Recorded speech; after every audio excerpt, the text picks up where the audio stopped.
Last topic में हमने पढ़ा था इकोनॉमिक एक्टिविटीज क्या होती हैं, सेक्टर्स क्या होते हैं और सेक्टर्स की एक्टिविटीज क्या होती है, कैसे वो एक दूसरे से इंटरलिंक्ड है।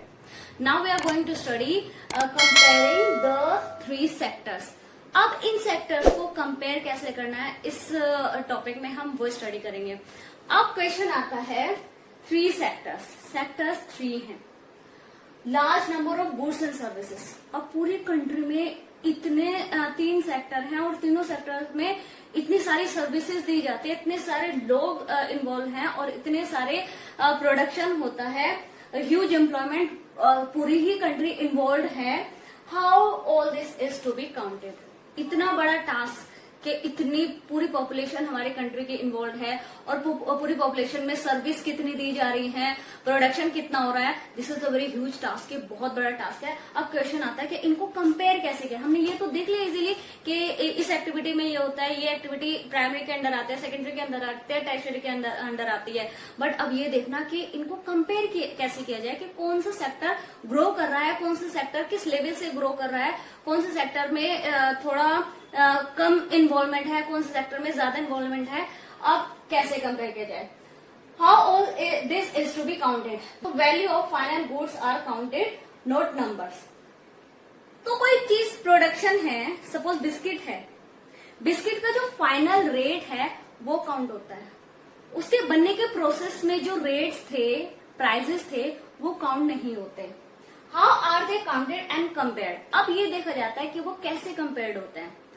बीच में जो प्रोसेस होता है एक बिस्किट का, वीट से बिस्किट बनने का जो बीच का प्रोसेस होता है वो काउंट नहीं होता, उसका final rate, final price count होता है हमारे कंट्री की जीडीपी में। जीडीपी क्या होता है वो अभी हम देखते हैं। चलिए फॉर एग्जाम्पल एक डिटेल वाइज आपको समझाती हूँ। A farmer sells wheat for 8 rupees. एक फार्मर ने वीट ग्रो किया और वो वीट सेल कर दिया 8 रुपीज में। कितने में? 8 रुपीज में, राइट। और किसको सेल किया? फ्लोर मिल को। फ्लोर मिल में उसे ग्रिंड किया जाता है और उसे सेल कर दिया जाता है 10 रुपीज। यहाँ ये 8 रुपीज का था, अब यहाँ आके ये 10 रुपीज का हो गया, राइट।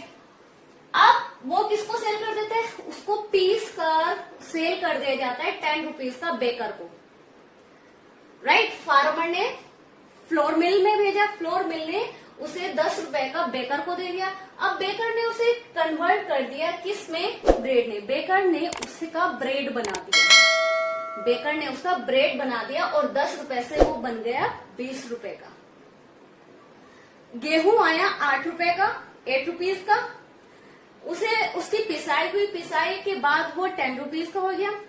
वो पिसाई के बाद वो बेकर के पास गया, बेकर ने उस आटे का क्या बना दिया? ब्रेड बना दिया, जो कि 20 रुपीज का हुआ। तो कंज्यूमर फाइंड्स इट, अब हमारे पास वीट नहीं आ रहा है, हमारे पास आ रहा है फाइनल गुड बिस्किट। अब consumer finds it as a final good as bread for 20 rupees. अब हमारे पास वो 20 रुपीज का आता है। तो अब क्या करते हैं हम? सिर्फ हमारी कंट्री की जीडीपी में 20 रुपीज काउंट करते हैं। अगर हम ये अलग अलग रेट काउंट करें, सपोज 8 प्लस 10 प्लस 20, तो ये कितना हो जाएगा? 38। तो बिस्किट के रेट कहाँ चले जाएंगे? 38। लेकिन हमने इसका final good, final rate estimate किया तो ये 20 रुपीज।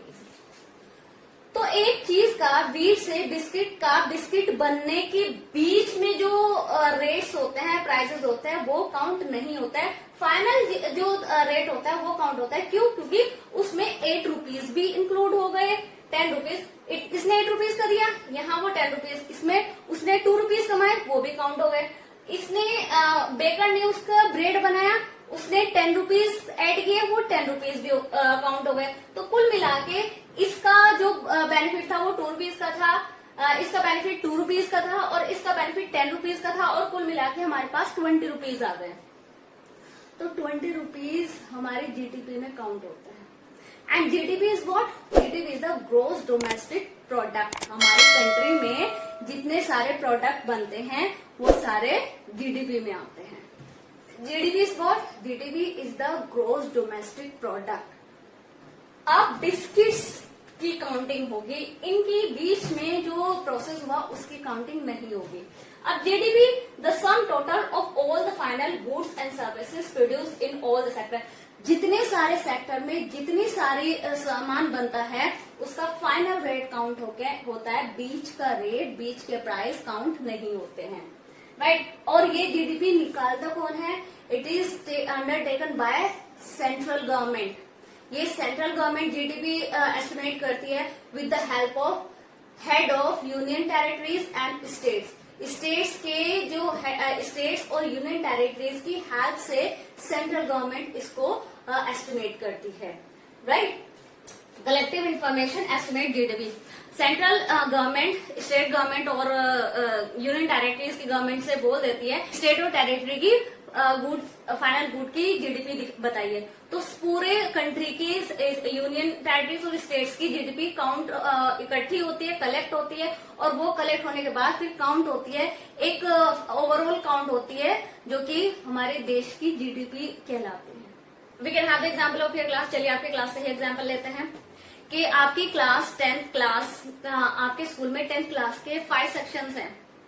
तो ए सेक्शन का रिजल्ट कलेक्ट किया जाता है, सारे सेक्शन का रिजल्ट कलेक्ट किया जाता है, और फिर ये एस्टिमेट किया जाता है कि सेक्शन बी का रिजल्ट 80% रहा, सेक्शन बी ए का रिजल्ट इतने % रहा, सेक्शन सी, सेक्शन मतलब सारे सेक्शन का रिजल्ट, इसका रिजल्ट 80% रहा, इसका रिजल्ट 90% रहा, इसका रिजल्ट 40% रहा, इसका रिजल्ट 30% रहा, और कुल मिला के तो जो क्लासेस का सेक्शन है वो स्टेट्स और यूनियन टेरिटरीज की तरह हो गए, और उनका एक ओवरऑल रिजल्ट कुल मिला के 10th का रिजल्ट कितना रहा?